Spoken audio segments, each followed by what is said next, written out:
da igreja, não é? Se não estás a fazer, comece, não é?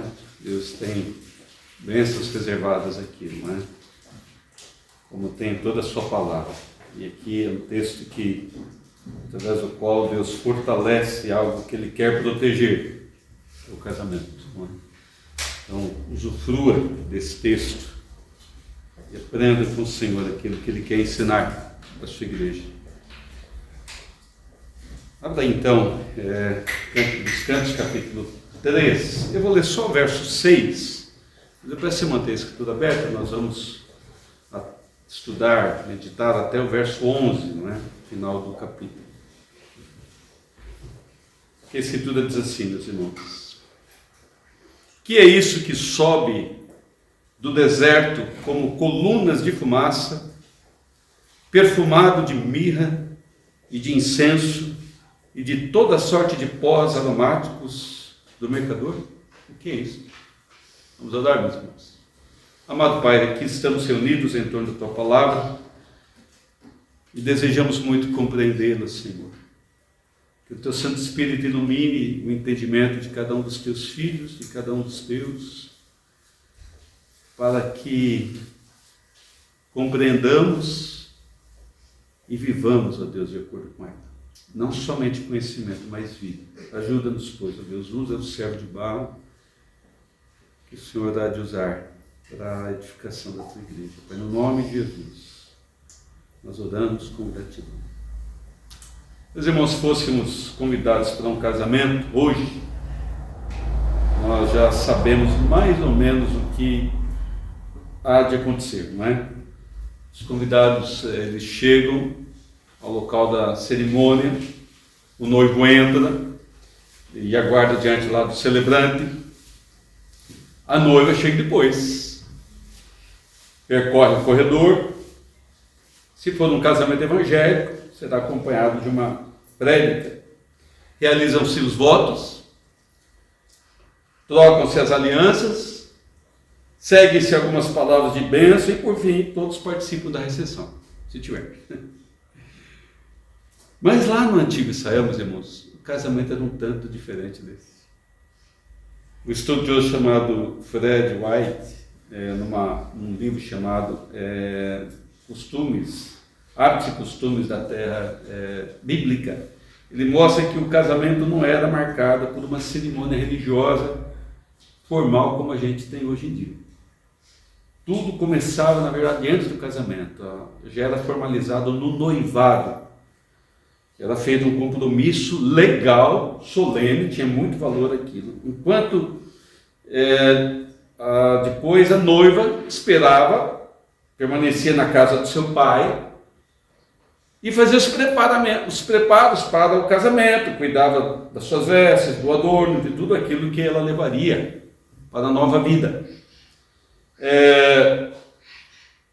O noivo, ele ia preparar a casa para onde os dois haveriam de viver. Ao chegar o dia do casamento, o noivo saía da sua casa, ia à casa da noiva, acompanhado de seus amigos, e dirigia-se até a casa dela para buscá-la. Então formava-se ali uma grande comitiva, uma comissão, um cortejo, composta de familiares, amigos, músicos, convidados, para acompanhar o cortejo com cânticos, danças e manifestações de alegria. Nós não vemos isso hoje em dia, né? Mas era mais ou menos assim que eram realizados os casamentos. Finalmente a noiva era conduzida à casa do noivo, onde recebia a bênção dos familiares, dos presentes, e seguia-se para um banquete nupcial, uma festa. Então o momento culminante do casamento não era o ritual sacerdotal, mas sim a entrada solene da noiva na casa do noivo, na casa do marido, e a celebração pública daquela nova aliança. É exatamente isso, meus irmãos, esse ambiente que nós encontramos nesses versículos que a gente vai refletir hoje, do verso 6 até o 11. Em poucas palavras, olha o que acontece nesse texto, depois a gente entra neles. Há uma pergunta inicial que um coro que testemunhas levantam, fazem aos outros convidados para olhar para longe, para a procissão que se aproxima, porque aquela procissão levanta uma nuvem perfumada de fumaça que se ergue no horizonte. Então surge uma liteira do rei, escoltada por homens valentes, por guerreiros valentes, e no final do poema dessa procissão, as filhas de Sião são convidadas. O texto diz: aí contemplai o rei Salomão no dia do seu casório, no dia do seu desposório, no dia do seu casamento. E esse foi o ápice do poema. Então, nesse poema, meus irmãos, que acabamos de sintetizar, o Espírito nosso Deus, ele dirige o nosso olhar para a beleza, para a dignidade, a alegria da celebração pública da aliança matrimonial. Isso é muito belo. Casamento, meus irmãos, é instituído por Deus, e ele não era apenas um compromisso privado entre duas pessoas. Era uma união tão preciosa que merecia ser contemplada, honrada, celebrada por toda a comunidade. Então, olha o que acontece. No verso 6, então, começa-se a descrição da procissão poeticamente apresentada, não é? Então, no verso 6, o coro, que testemunha o casamento, cativa a atenção de todos os outros que ali estão presentes e pergunta: que é isto que sobe do deserto como colunas de fumaça, perfumado de mirra, de incenso e de toda sorte de pós aromáticos do mercador? Então, de longe, meus irmãos, testemunhas do casamento viram vindo lá do deserto longínquo algo que produziu o levante de fumaça como uma coluna, e de longe sentia-se aromas de perfumes caros, preciosos. Então o poema descreve a chegada ou do noivo ou dos noivos, e o casamento então era essa cerimônia realizada diante dos olhos, isso é importante notar, da companhia pública do povo de Israel. A pergunta que então cativa a atenção para aquilo que está a vir, é algo tão admirável que precisa ser olhado. Daí a pergunta, né, que é colocada. Então os versos seguintes respondem a essa pergunta: o que é isso que vem? Então, na verdade, o verso 7 até o 10, a resposta revela o que é que vem do deserto, revela que aquilo está fornecido de proteção, e também está armado de pompa, de riqueza, esse objeto que carrega os noivos. Então o objeto é visto vindo do deserto, poderia ser ali um noivo a vir buscar a noiva. Então é exatamente isso, nós não sabemos do texto. O texto não deixa claro se é o noivo que está aí buscar a noiva, ou se ele já foi e agora está a retornar, ambos neste objeto, acompanhado de seus valentes. O fato é que eles vêm para o local onde haverá de ocorrer a recepção, a festa. E o verso 7, então, até 8, revelam o objeto e a proteção que acompanha os noivos. Verso 7 começa: é a liteira de Salomão. O que é a liteira? A liteira era um leito. Era uma espécie de uma carruagem daqueles tempos, onde pessoas se sentavam ou deitavam de forma muito confortável e eram carregadas, não é? Então, era uma forma de transporte, obviamente não usado por toda a gente, mas aqui no poema é usado. E esse poema revela que essa liteira que carregava pessoas dentro, carregava os noivos dentro, estava protegida durante aquela procissão. A continuidade do texto diz assim: 60 valentes estão ao redor dela.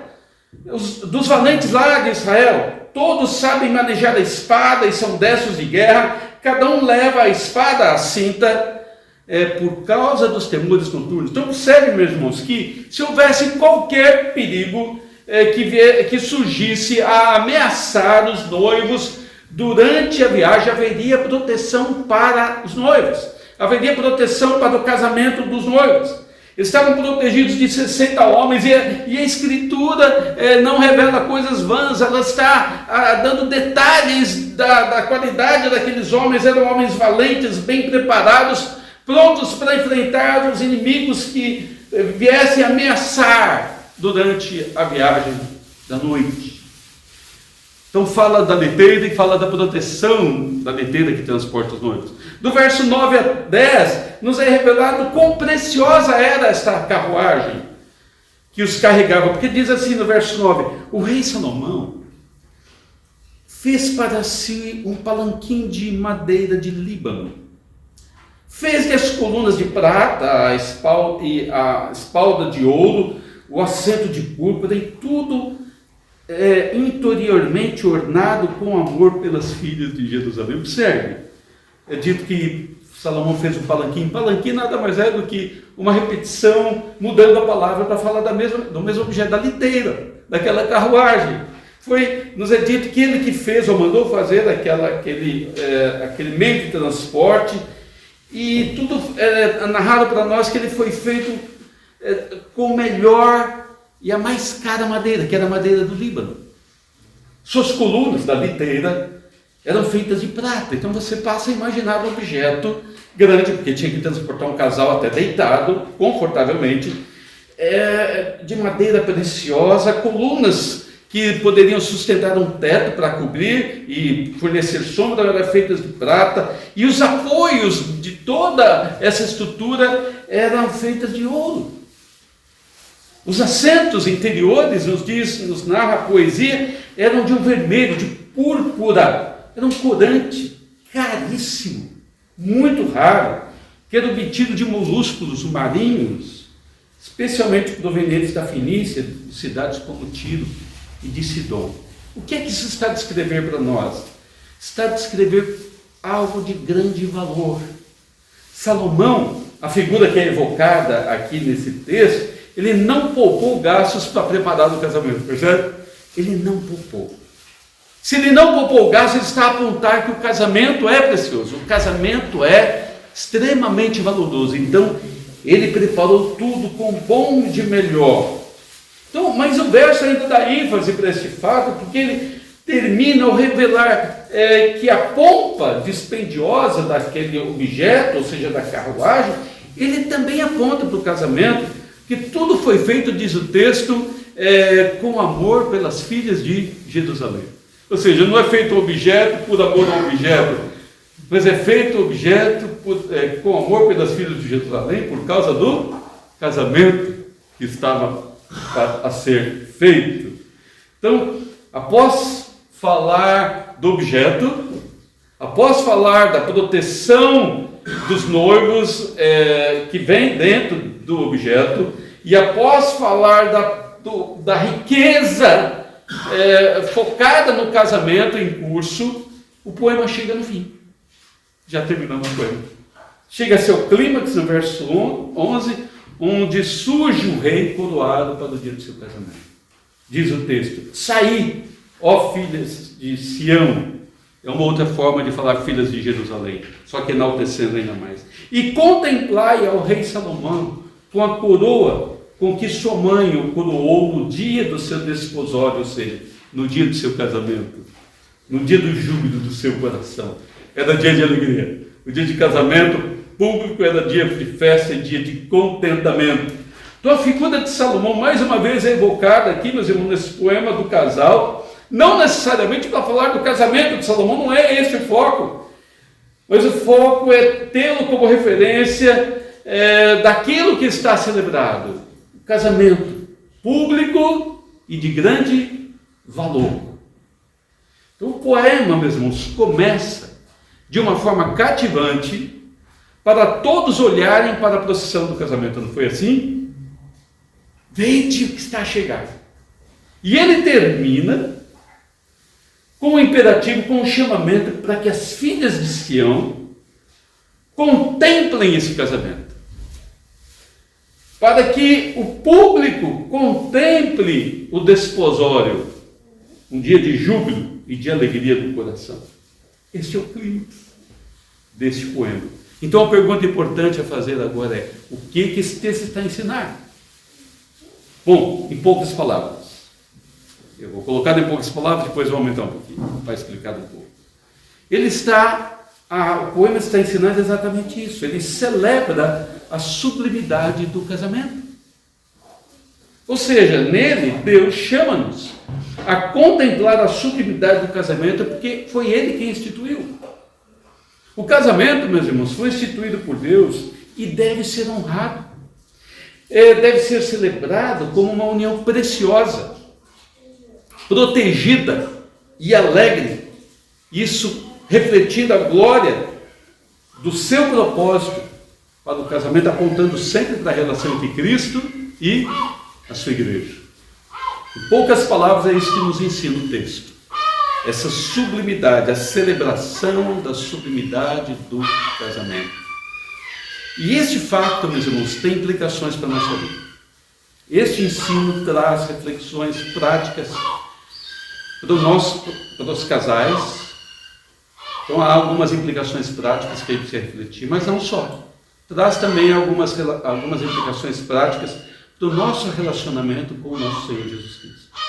Vamos pensar na primeira. Mas antes disso, eu preciso falar algo sobre o que tem acontecido na nossa sociedade. A gente precisa lembrar, meus irmãos, que esse texto, primeiro, ele valoriza o casamento, ele honra o casamento. Mas não é isso que acontece na sociedade em que vivemos. O tempo em que nós vivemos é tomado por ideologias, meus irmãos, que estão a agir na sociedade para destruir o casamento. Muito da estrutura cultural que nos cerca e na qual nós estamos mergulhados tem sido usado para fazer esse trabalho de destruição do casamento. Através do quê? Só para mencionar algumas formas. Através da escola, ou de algumas escolas, através de filmes, películas que assistimos no ecrã da nossa casa ou no cinema, através de novelas, desenhos que têm como objetivo os nossos filhos, as nossas crianças, revistas da moda, artistas e políticos alinhados com essas ideologias, músicas populares que são ouvidas por muita gente, obviamente. Enfim, muito do arsenal cultural tem sido usado para destruir essa instituição criada por Deus, que é o casamento. E é nesse cenário que nós vivemos. Não estamos imunes, meus irmãos, aos efeitos dessas ações ideológicas. Elas estão há muito tempo a agir nas sociedades e elas têm avançado.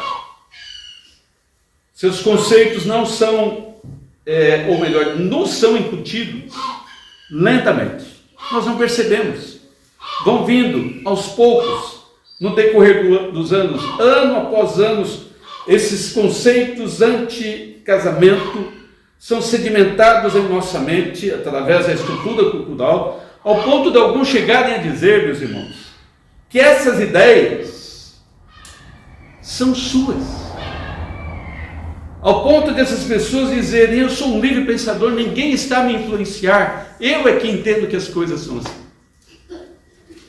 Não percebem que são objeto de manobra, porque a manobra se dá a longo prazo, suavemente, pouco a pouco, e vai se desviando a sociedade da percepção do casamento como Deus criou. Assim, meus irmãos, aquilo que não era aceito há muitas gerações, hoje é recebido como algo normal.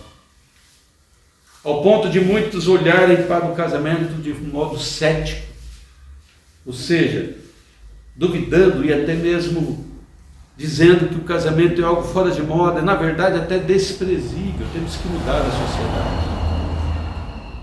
No entanto, meus irmãos, além dos ensinos claros da revelação de Deus sobre o valor do casamento, neste livro que temos diante de nós, estes poemas inspirados por Deus e dignos de toda aceitação, nós somos orientados com palavras de sabedoria. Lembra? Nós estamos a tratar de um livro sapiencial acerca de vários aspectos sobre o casamento segundo Deus e como eles devem se aplicar a nós. Vamos pensar em alguns. Quero pensar em 3, voltado para nós, os casais. Primeira coisa, casais. Primeira coisa, meu irmão, lembra disso. que o casamento é um pacto celebrado publicamente diante de testemunhas. Foi isso que aconteceu na procissão, não é? Detalhes foram colocados para perceber que o casamento é público. Verso 6, o que é isso que sobe do deserto? Chama-se a atenção de todos que estão a presenciar daquele casamento. Verso 11 diz, saí, filhas de Sião, considerai. Então, mais uma vez, o poema não só começa, mas termina cativando a atenção dos testemunhas para olhar para o casamento, ou seja, para chamar o público a testemunhar do casamento entre um homem e uma mulher. Então, o casamento, meus irmãos, não é algo privado, somente feito para o casal. Ele é um pacto, uma aliança pública entre um homem e uma mulher que assume o compromisso de amar e cuidar um do outro. E Deus se importa com isso, meus irmãos. Deus se importa que as coisas sejam desta forma. O casamento, meus irmãos, do primeiro casal, se você se lembrar, foi um casamento público. Não é isso? Adão e Eva se casaram diante do juiz, que é Deus.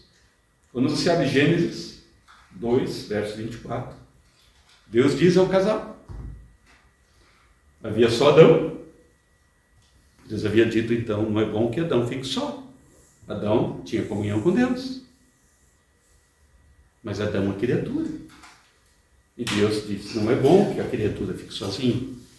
Vou lhe criar uma auxiliadora que lhe seja idônea. Então ele vai viver com ela até o fim da história. Quando chega ao fim da história, já não será mais necessário o casamento. Não é assim que a Escritura fala? Quando estivermos com o Senhor, já não se dão em casamento. Acabou, então o casamento é para esse tempo. Mas então lá, Deus realizou o casamento. É público, diz o texto. Por isso, verso 24, deixa o homem pai e mãe e se une à sua mulher, tornando-se os dois uma só carne. É público. O casamento é um voto realizado diante de testemunho. E isso é importante, meus irmãos. Esse princípio sábio da palavra de Deus tem valor inestimável que os pais precisam ensinar aos seus filhos. Pais, então, que aqui estão, lembre-se disso. Ensine os seus filhos, eduque-os, é verdade, com amor, com sabedoria, com discernimento, para que eles valorizem o casamento de forma pública. Ou seja, não se precipite, não case antes de casar. Não tenha celebração íntima antes do casamento público, porque isso tem se tornado vulgar na nossa época. Os filhos vão para a casa das namoradas e dormem com elas. As namoradas vão para a casa do seu namorado e dormem com eles. Isso é celebração da intimidade. Sabe quando isso acontece? Nessa mesma narrativa que tem diante de nós, depois do casamento público. Porque o capítulo 4 vai falar da celebração íntima, privativa, só depois do casamento público ter acontecido. Então, pais ensinem seus filhos. Embora a sociedade tenha encorajado essa desmanche do casamento, e isso gradativamente tem entrado na mente da sociedade, nós precisamos lembrar, nós precisamos ensinar os nossos filhos a preservar esta ordem que Deus criou. O casamento é uma celebração pública. Ensine isso aos seus filhos. Ajude-os a perceber que, ainda que eles possam ver seus colegas a agir diferentemente, o que agrada a Deus e o que será bom para eles, para a alegria deles, para o prazer deles, é seguir a boa ordem que Deus criou para a sociedade. Então, meus irmãos queridos, coloquemos atenção nisso. Lembre, o casamento é um pacto celebrado publicamente diante de testemunhas. E precisamos guardar isso, porque Deus se preocupa com isso. Tanto é que em Malaquias, Deus diz, o Senhor foi testemunha da aliança entre ti e a tua mulher. Deus testemunhou o casamento. Um segundo aspecto prático para nós, meus irmãos, que aprendemos desse poema, é que nós precisamos, você precisa proteger o casamento. Você precisa proteger o casamento. Lembra do que aconteceu no poema? Lembra? A Escritura, meus irmãos, não coloca palavras que não têm valor, todas elas têm valor. Vemos no poema que 60 soldados bem armados estiveram a proteger os noivos na liteira, dos perigos noturnos. Há perigos que ameaçam a segurança do casamento, meus irmãos. Então, deves proteger teu casamento contra tudo aquilo que o ameaça. Lembra da finalidade, de uma das finalidades do 7º mandamento? O 7º mandamento diz: não adulterarás. Se você fazer um esforço em tentar lembrar, quando nós estudamos esse lado negativo do 7º mandamento, um dos objetivos dele é exatamente preservar, proteger o casamento. E aqui, no Cântico dos Cânticos, nós vemos a procissão protegendo o casamento. Não é? O casal ia para o casório e os soldados fortemente armados e preparados, prontos a proteger aquilo tão precioso, que agrada ao Senhor. Proteja o teu casamento. Ensine teus filhos a proteger o casamento. Observe tudo que possa ameaçar o casamento e tome atitude contra as ameaças. Você se lembra do poema anterior? Capítulo 2, verso 15, quando o casal diz assim: apanhai-nos as raposinhas que devastam os vinhedos, porque as nossas vinhas estão em flor. Lá já havia sido dito isso, que há raposinhas, há armadilhas, há ameaças, meus irmãos, que procuram minar e destruir o casamento. A própria ideologia que eu acabo de mencionar é uma delas. É uma ameaça que ocorre no mundo das ideias, da forma como nós pensamos sobre as relações humanas, sobre o casamento. Conceitos que deturpam a verdade, que deturpam a palavra de Deus e que nós precisamos refutar, porque eles ameaçam o casamento. Nós precisamos proteger as próprias ideias, das falsas ideias contra aquilo que Deus estabeleceu como bom e agradável, o casamento. Então procure observar no seu próprio casamento. Faça essa pergunta: o que está nos ameaçando? Há coisas a ameaçar o casamento.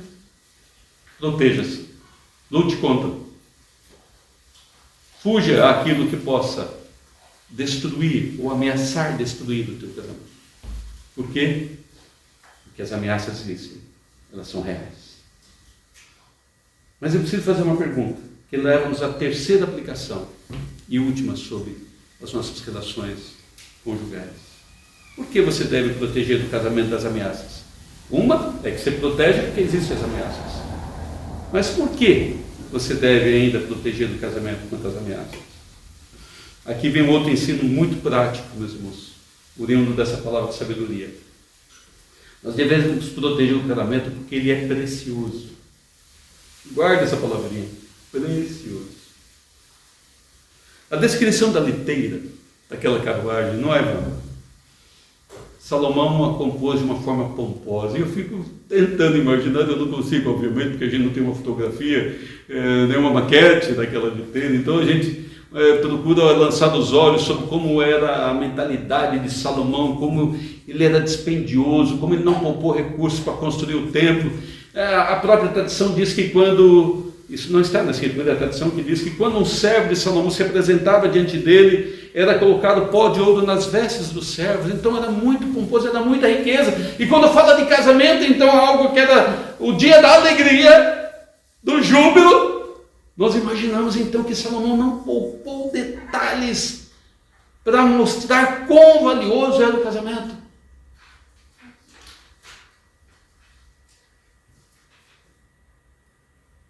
Observe como Deus valoriza o casamento. Vai a Provérbios. Eu vou ler 2 textos. Queria te chamar a atenção para eles. Especialmente para o segundo. Mas olha primeiro Provérbios. Provérbios capítulo 30, versos 18 e 19 nos diz: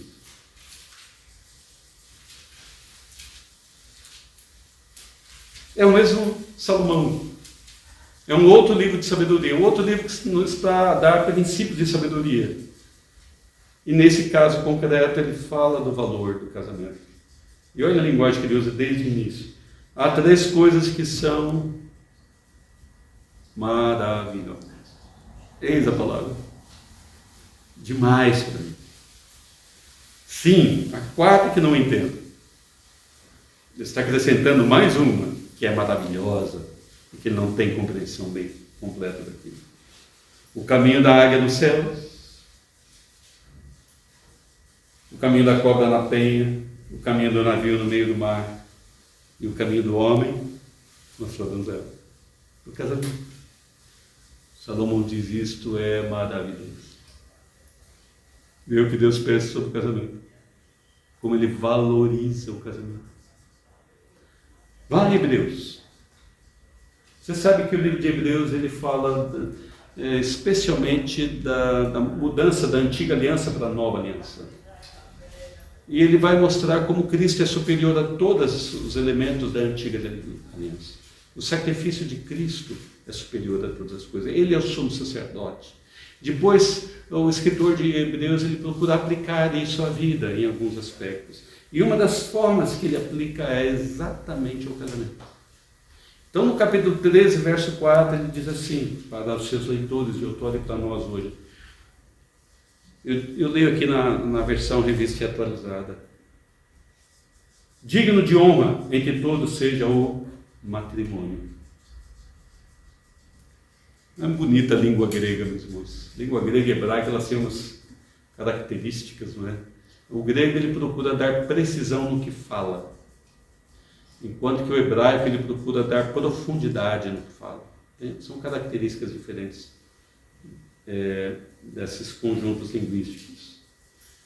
Então, o escritor de Hebreus fala que é digno de honra. Interessante a palavra honra, a despeito da palavra grega aqui, mas ela significa precioso. Então, literalmente, esse verso significa precioso seja o matrimônio entre todos. Lembra o que Salomão diz? Que ele é maravilhoso. Hebreus, depois de falar da sublimidade de Cristo, ele fala sobre o casamento. O casamento é... Lembra que nós estamos falando do casamento público? Lembra? O casamento é precioso. A ideia aqui é de algo extremamente valoroso. Extremamente caro aos olhos de Deus. O casamento, meus irmãos, não é uma instituição comum. É um dom.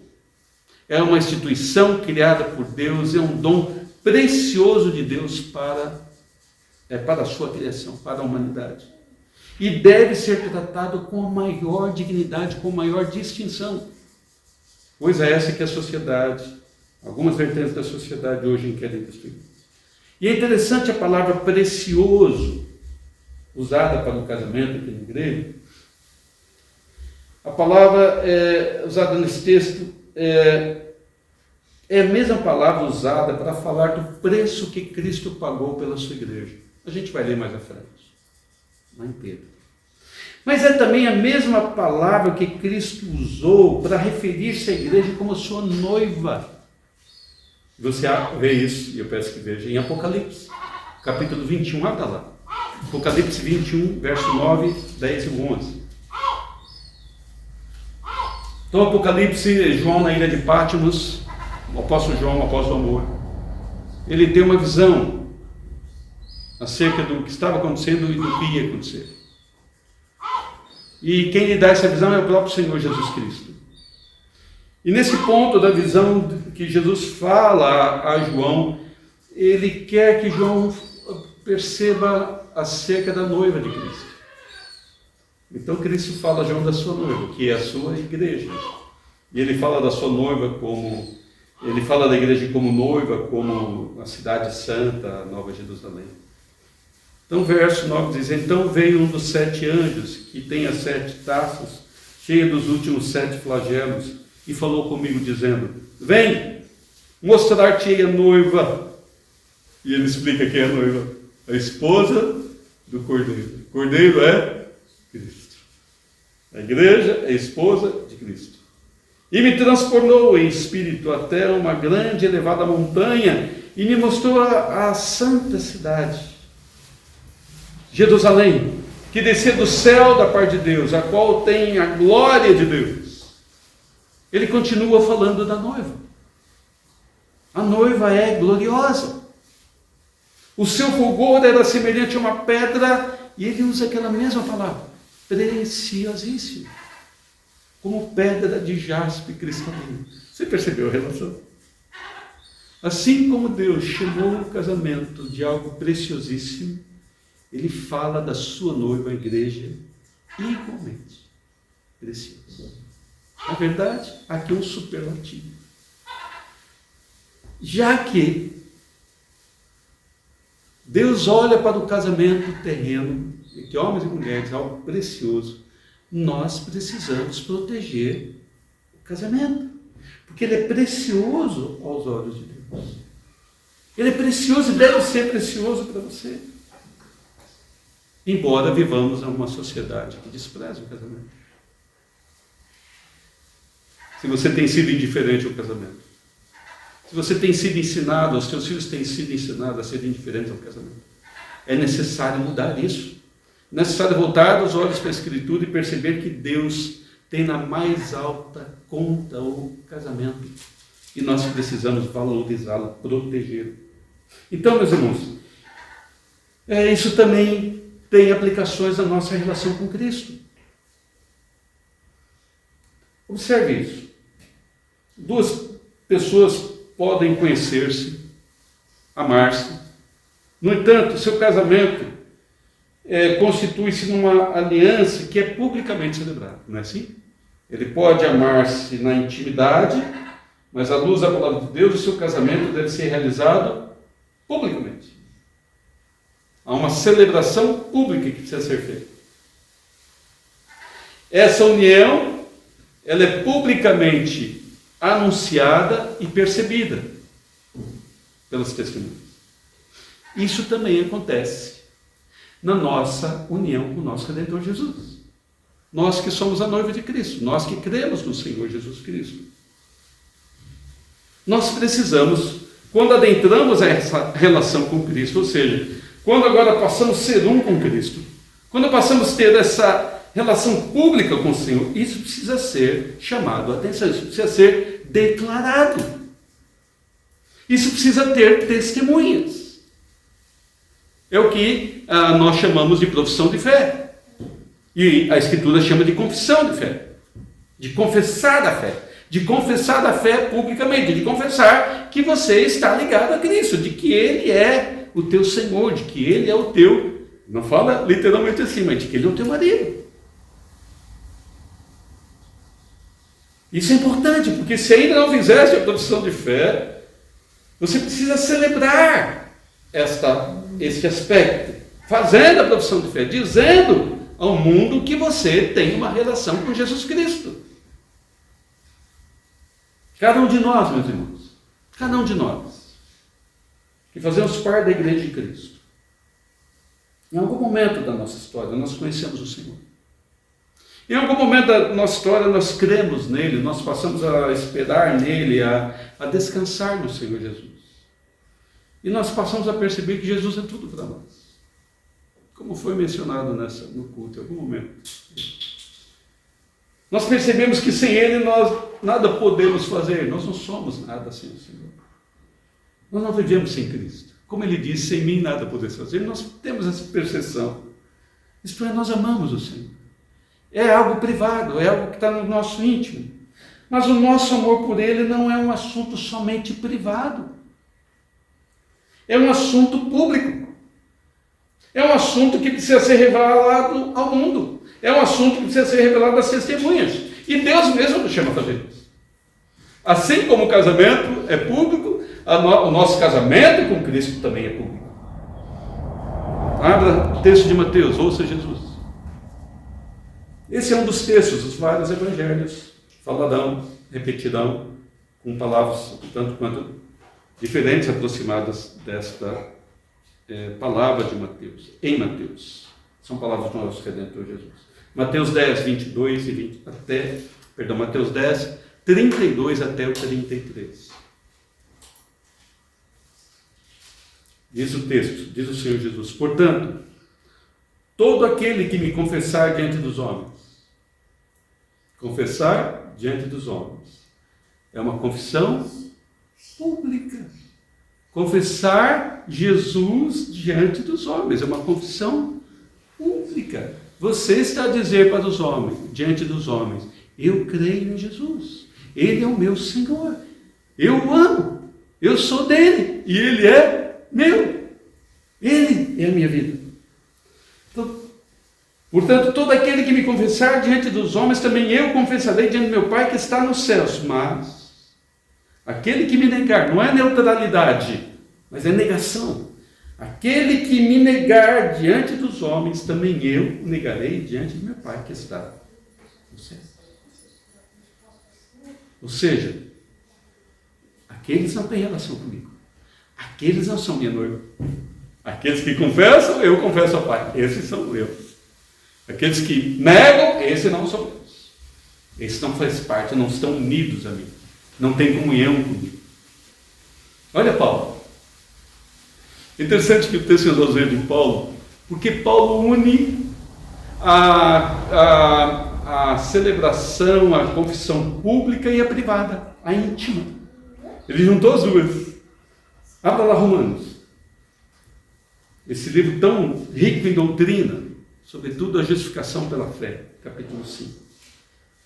Quando chega no capítulo 10, ele está indo já perto de encerrar a exposição doutrinária, que vai até o capítulo 11, final do capítulo 11. Ele fala acerca dessa confissão pública. Capítulo 10, verso 9 e 10, ele diz assim para a gente: se com a tua boca confessares Jesus como Senhor, dizer, Jesus é meu Senhor, eu creio nele. Aí ele fala do privado, do íntimo. E em teu coração. Ninguém está vendo, certo? É no íntimo. Não é público agora, é no íntimo. E em teu coração creres que Deus o ressuscitou dos mortos, serás salvo. Você pertence a Cristo. Você é dele e ele é teu. Porque com o coração, explica Paulo, se crê para a justiça. Agora, com a boca, se confessa a respeito da salvação. Paulo está falando daquilo que Jesus Cristo havia dito. É necessária uma confissão pública diante dos homens. Deus se agrada que nós falemos dele publicamente. Que nós o assumamos como nosso diante da sociedade.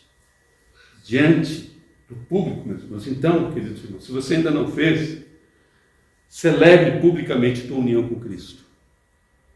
Desde que todos saibam que você pertence a Ele, que Ele pertence a você, que você o ama e que Ele te ama. Essa, por sinal, é uma das funções do batismo. O batismo, baptizo, que significa aspergir, tingir, marcar alguém. Uma das funções do batismo é exatamente para as pessoas de fora da igreja e não de dentro. O batismo é um testemunho para dizer aos de fora: aquela pessoa que foi batizada agora está unida a Cristo, ao povo de Cristo, a noiva. Ele passou a ser noivo de Cristo. É necessária uma confissão pública da tua fé em Cristo. Segunda aplicação importante na nossa relação com o nosso Senhor. Nós precisamos proteger. Proteja a tua união com Cristo. É noivo e noiva, não é? Nós somos a noiva. Cristo é o noivo. E Cristo nos protege. Ele vai nos levar para junto dele. Ele nos assegura isso. Queria citar 3 textos em que Cristo trabalha de todas as formas para nos proteger. Mas Ele não tira de nós a responsabilidade de cuidar, de zelar pela nossa relação com Ele. Ele não tira isso de nós. Nós somos responsáveis. Não é? Deus é soberano, mas Ele também nos responsabiliza por certas atitudes. Primeira carta do apóstolo Pedro, capítulo 13, verso 13 e 5. Nós vemos Deus protegendo, guardando a nós para a salvação, para esse encontro com o nosso Redentor. Então ele vem falando que sois guardados pelo poder de Deus mediante a fé para a salvação preparada a revelar-se no último tempo. Então o apóstolo fala que nós somos guardados, ou seja, protegidos por Deus. Ele faz isso. Judas, olha o verso 24. Bom, nós já sabemos que Deus faz. E Judas agora fala do poder de Deus para fazer essa proteção, para Ele nos guardar. Judas 24 diz: ora, há aquele que é poderoso para vos guardar de tropeços e para vos apresentar com exultação imaculados diante da sua glória. Ele cuida de nós, Ele protege-nos. Há um texto da Escritura que fala que nenhum dos seus se perderá, será perdido. Nenhum sequer. Ele protege-nos e vai levar a todos nós, todos que fazemos parte deste núcleo que é chamado a noiva de Cristo, líquida e certamente estaremos com Ele. E Ele nos prepara para esse dia. Paulo, aquele texto que nós lemos aqui, no decorrer da liturgia, capítulo 5 de Efésios, verso 25 até o 27, nos diz assim: Cristo amou a igreja. Olha como Cristo trabalha pela igreja. Olha como Ele cuida da igreja, como Ele a protege. Cristo amou a igreja e a si mesmo se entregou por ela. Não haveria outra forma de sermos sua noiva se Ele não tivesse agido a favor de nós e cuidar de nós. E se entregou por ela para que a santificasse, para apresentar a si mesmo igreja gloriosa, sem mácula, sem ruga, nem coisa semelhante, porém santa e sem defeito. Ele está a guardar e a preparar a sua igreja, Ele protege para que nenhum se perca. Então devemos, meus irmãos, embora saibamos que o Senhor protege-nos, protege essa relação, essa união nossa com Ele, nós somos convocados também a proteger essa comunhão. Lembra que o texto diz que há muitas raposinhas, não é? Há muitas raposinhas que procuram devastar as vinhas. O casamento, né? O casamento. Quando você estuda a Escritura, você vai aprender, nós aprendemos, sobretudo no Novo Testamento, que nós temos basicamente 3 inimigos, essencialmente, dos quais nós devemos nos proteger. Você sabe quais são, só vou repetir. O mundo, a carne e o diabo. O mundo, o escritor bíblico não estava depreciando o mundo, porque o mundo é boa criação de Deus.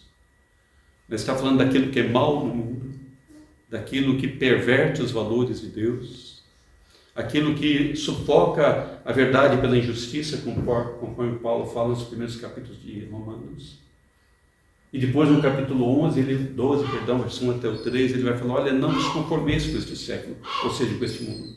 Não tome a forma dele, proteja-se da forma deste mundo.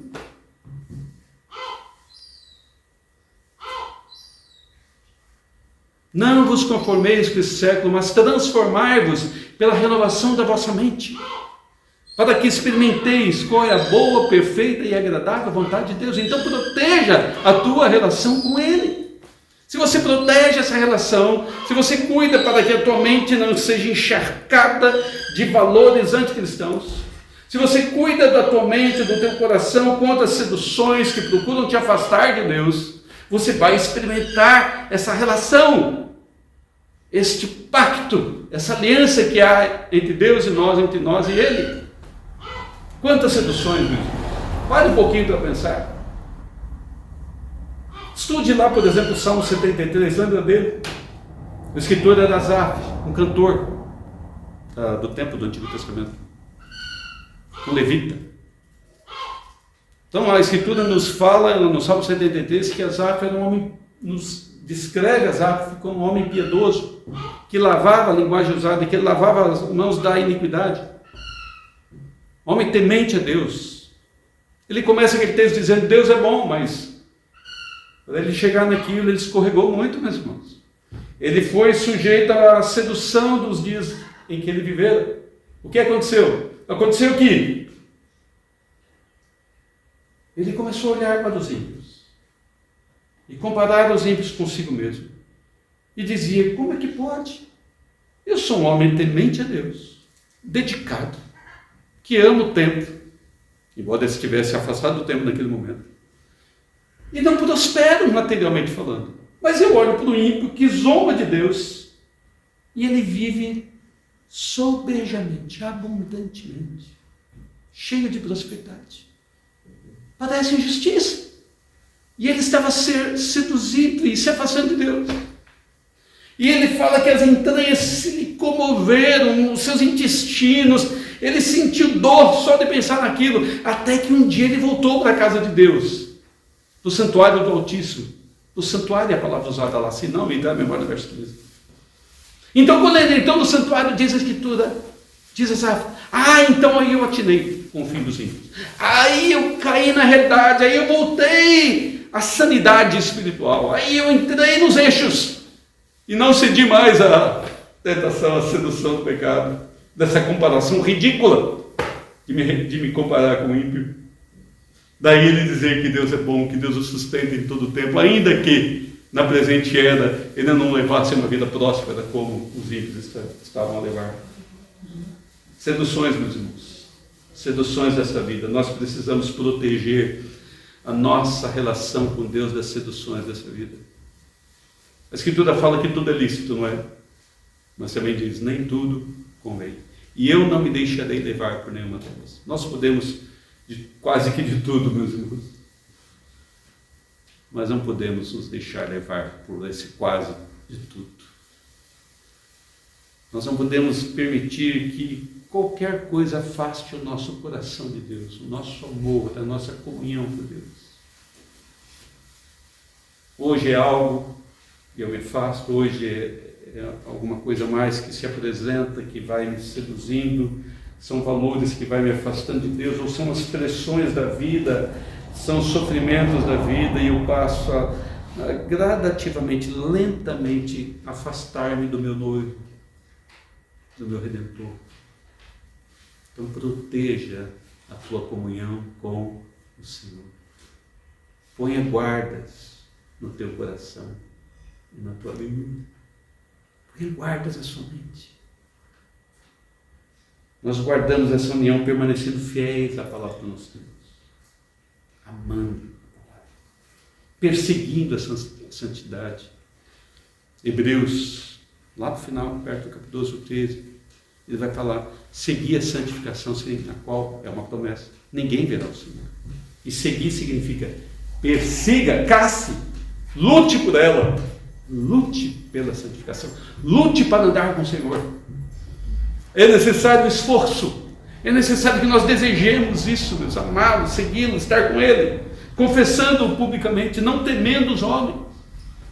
Interessante, quando Jesus estava entre os homens, teve uma ocasião narrada num dos evangelhos, em que Jesus fala, por que alguns não criam nele? Ele disse, porque vocês querem a glória uns dos outros. É por isso que vocês não creem. Vocês preferem a glória do mundo do que crer no Cristo vivo. Guarde a sua aliança, proteja a tua aliança com o Senhor de forma pública. Não tema dizer ao mundo, eu tenho compromisso com Deus. Pelo contrário, diga que você é casado com Ele. Percebe minha preocupação? Diga ao mundo, eu tenho compromisso com Deus. Eu vivo assim porque eu tenho compromisso com Deus. Saiba dar esperança, saiba dar razão da tua esperança. Quando as coisas vão mal no mundo, quando tudo parece arruinar-se, e você, por estar com o Senhor, estar firme, você saberá dizer ao mundo qual é a razão da tua esperança. É porque você anda com o Senhor. Você está unido a Ele. Você está apegado a Ele. O teu noivo. Você tem uma confissão pública a dar a este mundo. Mas deixe-me falar de uma terceira e última consideração importante na nossa relação com o nosso Senhor. Nós precisamos proteger a nossa comunhão. E uma das razões é porque a nossa relação é preciosa. Considere isso, meus irmãos. Consideremos isso. O incomparável valor do nosso casamento com Cristo, da nossa união com Cristo. Você lembra lá como o casamento foi valorizado, não é? Como ele foi valorizado no poema. Nós temos uma relação ainda mais cara, ainda mais preciosa. O Senhor Deus nos ensinou lá em Hebreus que que digno entre todos seja o matrimônio. Precioso entre todos seja o matrimônio. Deus eleva o matrimônio. Agora olha onde Deus vai usar essa mesma palavra, preciosidade. Abra Pedro. 1 de Pedro, capítulo 1, verso 18 e 19. 1 de Pedro 1, verso 18 e 19. Olha o preço que você foi comprado. Verso 18, o apóstolo diz: sabendo que não foi mediante coisas corruptíveis, como prata e ouro, que fostes resgatados do vosso fútil procedimento que vossos pais vos legaram. Você percebeu o que ele falou? Não foi mediante coisas corruptíveis como prata e ouro. Você se lembra do poema? O poema mostrou o grande valor do casamento exatamente através de objetos preciosos, não é isso? Prata e ouro e púrpura faziam parte da composição daquela carruagem que carregava as noivas, para revelar o valor do casamento, algo caríssimo. Agora, o apóstolo Pedro pega toda essa imagem, essa figura e diz: pois isso é pequeno. Há algo supremamente mais valoroso. Você foi comprado para ter comunhão com o Senhor por um preço ainda e muito mais alto, extremamente alto, estratosfericamente mais alto, é incomparável. Ele diz: sabendo que não foi mediante coisas corruptíveis como prata e ouro que fosse resgatado do vosso fútil procedimento, ou seja, para ser servo e estar unido a Cristo, do vosso fútil procedimento que vossos pais nos legaram, mas, e aí vem a palavra, pelo precioso sangue, como de cordeiro, sem defeito e sem mácula, o sangue de Cristo. Cristo verteu o seu próprio sangue, entregou-se, morreu por amor à sua noiva. Preciosa é essa relação, meus irmãos. O preço mais caro foi pago por causa dessa relação nossa com o nosso Senhor Jesus Cristo. Então, se pertences a Cristo, você encontrou o maior tesouro que alguém possa ter na terra e no céu. É por isso que as parábolas fazem, algumas delas fazem isso. Alguém que encontrou aqui, isso é como alguém que encontrou uma pérola num sítio determinado, então ele vai e vende tudo que tem para comprar aquela pérola. Não há bem maior. Se você tem a Cristo, você já tem o bem maior. Não há mais preocupação. Nada nesse mundo se compara ao privilégio de estar unido ao Senhor. É nele que você encontra perdão. É nele em que a culpa lhe é arrancada e você já não vive mais sob o peso dela. É nele que você é reconciliado com Deus e você agora goza de paz com Deus. É nele que você encontra esperança. Você não vive desesperado nesse mundo. Nós, igreja, não vivemos desesperançosos. Nós somos um povo marcado pela esperança. Aconteça o que acontecer, sempre vivemos a esperança. Por mais pobre que sejamos nessa terra, nós temos a plena certeza de que em Cristo nós temos uma herança guardada e reservada para nós no meio. Somos o povo mais bem-aventurado. Então nos alegremos nisso, meus irmãos. Nesta união, guarde-a com fidelidade e viva de modo digno daquele que te amou e que se entregou por você. Deus os abençoe, meus irmãos. Que Deus fortaleça a nossa relação com Ele, que o amemos de fato, de verdade. O louvor da glória dele, da nossa alegria e do nosso povo. Amém? Vamos orar, meus irmãos.